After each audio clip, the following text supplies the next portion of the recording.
You unlock this benefit with the key of Patreon. Beyond is another dimension. A dimension of thought. A dimension of speculation. A dimension of mind. You're moving into a land of both waffle and substance. Of things and ideas. You've just crossed into the podcast zone. Ladies and gentlemen, welcome back to Trekking Through the Twilight Zone. This is me and Julian working our way through the Twilight Zone episodes. We're into season 2, and we are being joined by a nervous man in a $4 room.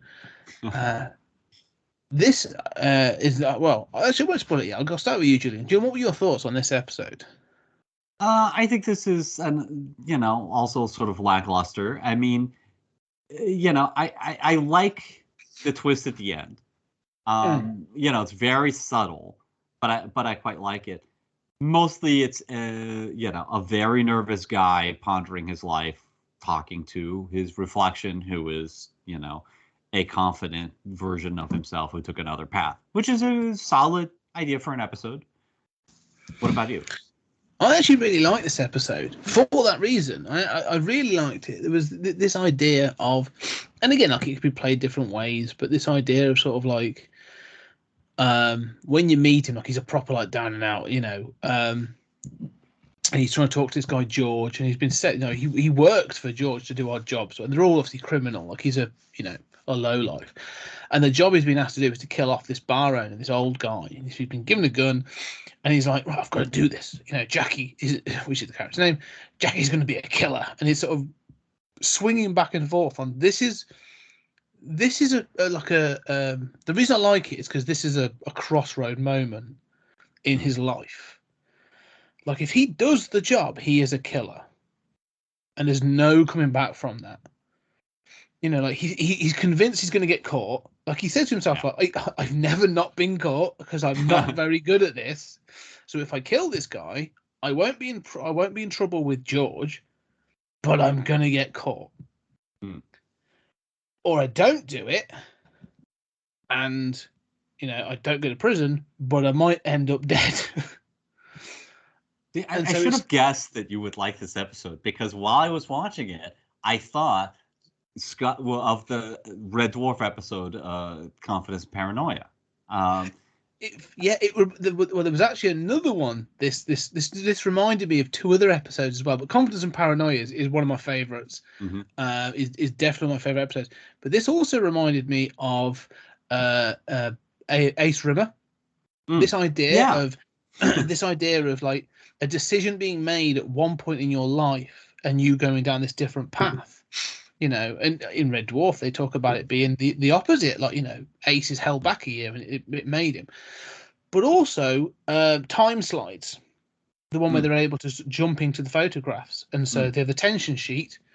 And so, they give Dave Lister, is able to sort of create the tension sheet. And in doing so, it changes the course of his life.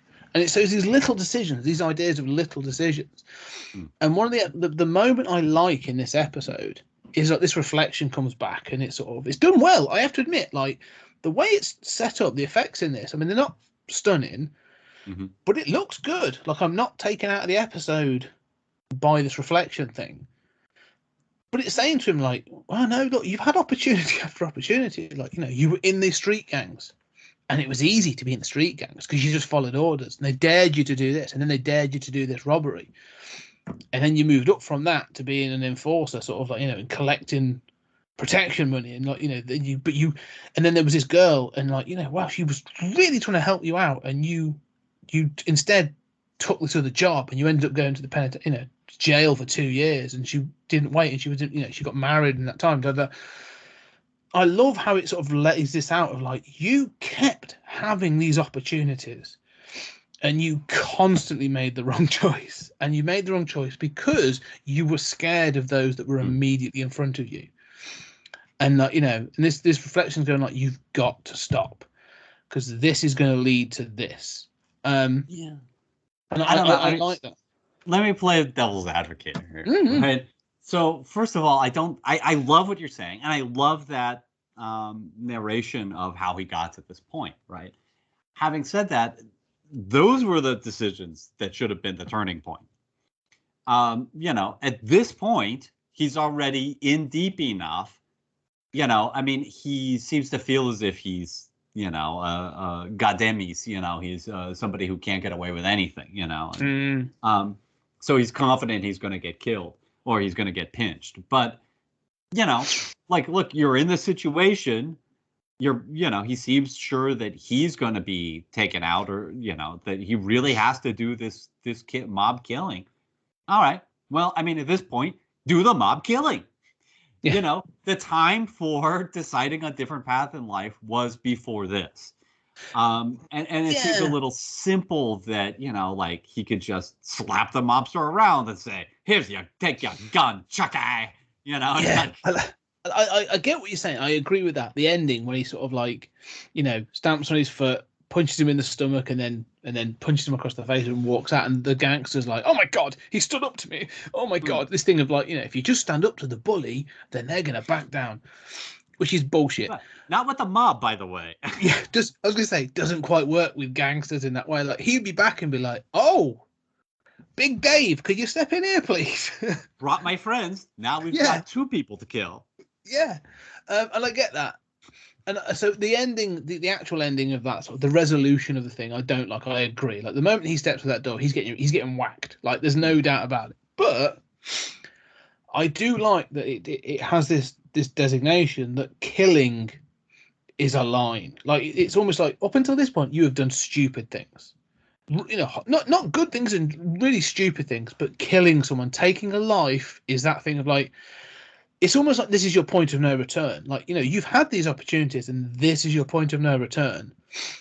Once you do this, you are a killer. You've robbed people, you've roughed people up for protection money, but like, this is something different. And so it's almost like in my head, and again, maybe I'm just giving it headcanon, but this idea that like this reflection in the past has watched this and gone like, make the wrong choice, bollocks, he's done it again.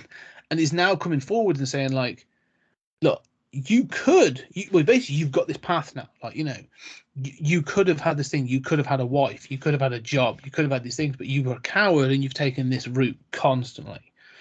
Now is your last chance.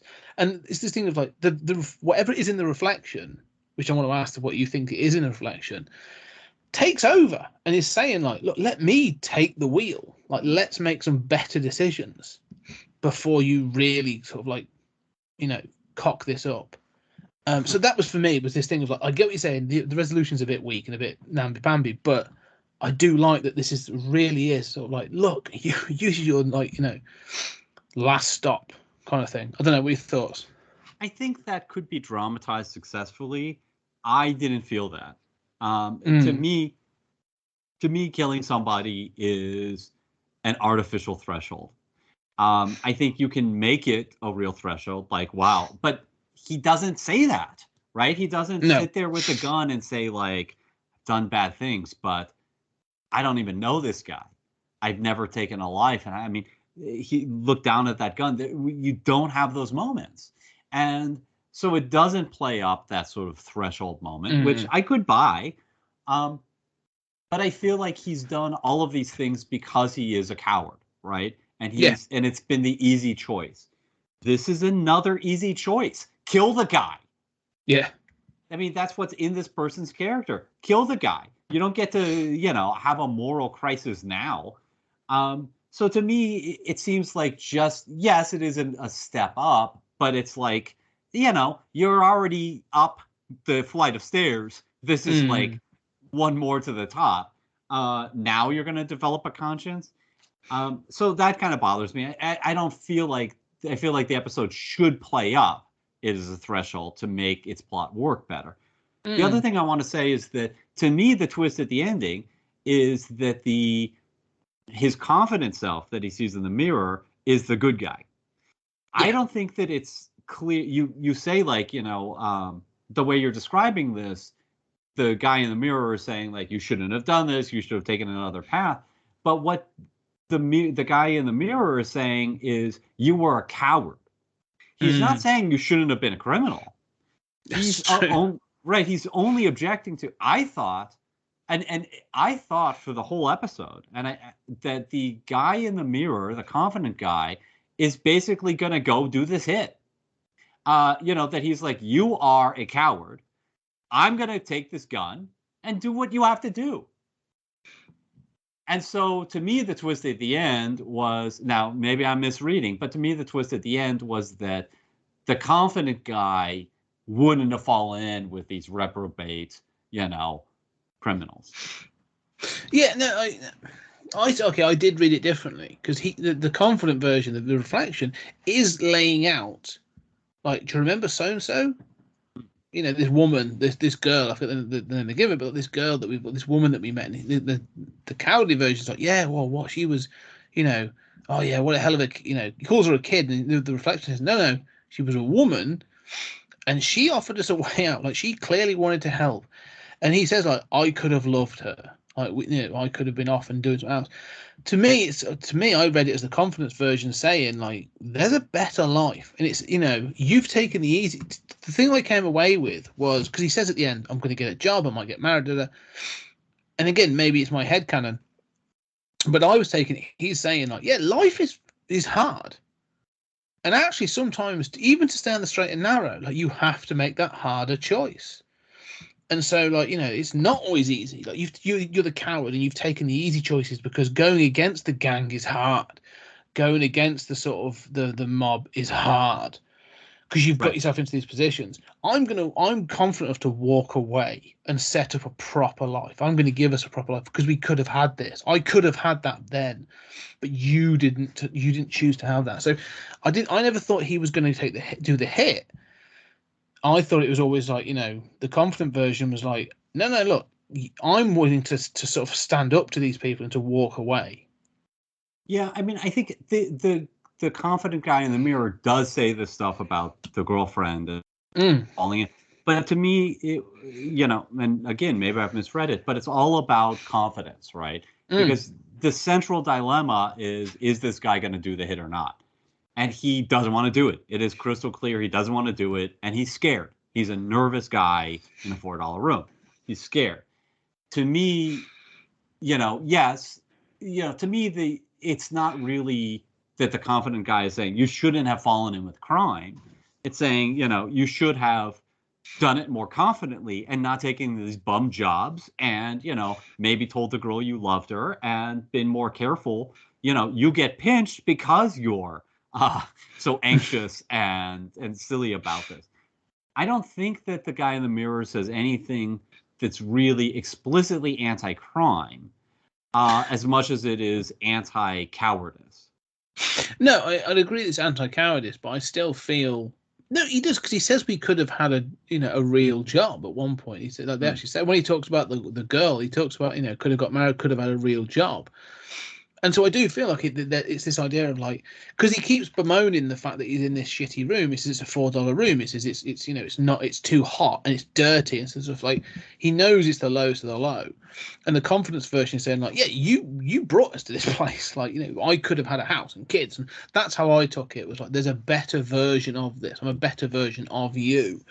And I and maybe I took it because I do sort of, like, I think we've all been there, where you look yourself in the mirror and you're sort of like, on one of those days, or you have a tough decision coming up, and it's that thing, you look yourself in the mirror and you'll be like, yeah, this can go two ways. Like, which decision do I make? And so I took it in that perspective, like, confident. And again, thinking about the era in which this was created, like, confidence equals good.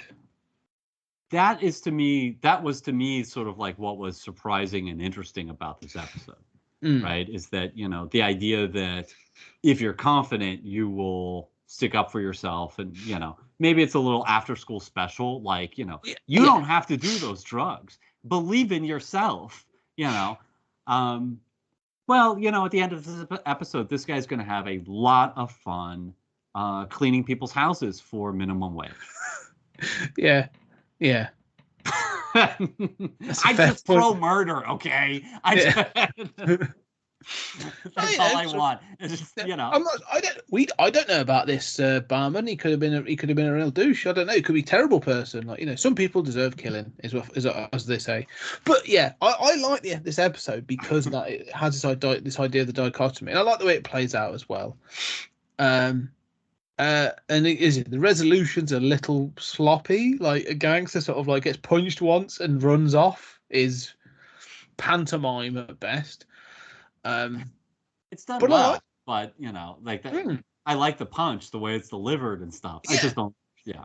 No, it doesn't work. It doesn't work as a sort of like a resolution. It's like, oh yeah, well either he's going to get whacked or he's gone to get his bigger mate who's waiting downstairs.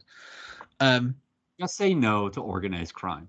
Yes, that's what. Yes, yeah. But no, I kind of like this episode. I did enjoy it. And my final thoughts, I liked it. I thought it was done well. It looks good in the sort of, you know, it's this one. It's like a play. It's one person talking to the reflection. I think that works really well. And I like this idea of sort of like having to reflect as this moment, these ominous big decisions come upon us. You have to reflect on how did I get to this point? Like, what's the journey that's brought me here, and could I have avoided it? Sort of, and then it resonated with me in a way that I sort of, you know, I enjoyed. What about you? Final thoughts? I think you like. I mean, I think you like these confidence and paranoia episodes. You know, that dramatize this inner dichotomy. And I do too. I mean, I can get into them, but they don't quite touch me, you know, as easily as they do you. I want him to be like, yeah, I'm confident. There's no way out of this except for killing that guy. I'm going to do it through a window, maybe, or from, you know, a concealed way. So I'll get away with it instead of you. And then I'm going to tell the mobster, I did your thing. I'm done, you know, or I'm going to take the money from the till and use that to start my new life. I don't know. Yeah, there are better ways of resolving it, but it's an interesting one. And actually, this is a step up in season 2. Like, it's the first one I'm like, oh, good. Something's really sort of like hitting home for me. Anyway, well, we've learned Scott likes inner conflict, and Julian is pro murder. Yes, yeah, 2 big lessons to take away from this episode.